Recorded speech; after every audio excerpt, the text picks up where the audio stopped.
explosive plays. What, just so that we're clear on terminology, what is that? Is that 20 yards or more? Is there a yard? No, everybody has a little different. 15 run, 20 pass. I'm a little bit tougher on it. Mine's always been a little bit less. 10 run, 15 pass for explosive plays. That's the one thing. If you're going to play great defense, you cannot give up explosive plays. That's the killer. Those large yardage chunks. I've always felt like, okay, if they can get it down the field, put a 15-play drive together, great. More power to them. Let's see if you can do it twice. They'll make mistakes maybe, but we got to be. And the simpler things too. Those where we, once again, you got missed tackles. Okay, you got bad angles.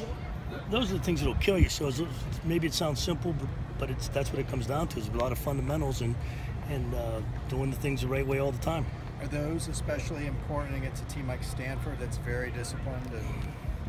Yeah, obviously they have a very good scheme, and that'll be a real challenge for our guys. And I'm certainly not making excuses for our players. Last week we had a lot of guys playing in different positions, first starts. There's always some growing pains that goes along with that.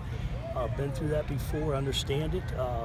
Not sympathetic to it, but I do think that it's an opportunity for them to grow. They'll get better because they've, a lot of these guys, it was his first chance to really get in there. Plus, new positions, not playing as fast as you'd like them to. Those things will happen just because they haven't gotten enough reps. Coach Morris said it can be pretty difficult coaching defense in college with all of the running quarterbacks and the spreads becoming popular. As a guy who spent his entire coaching life in college football, have you noticed any changes in offenses that make your life difficult? Yeah, they do. I think they do it deliberately.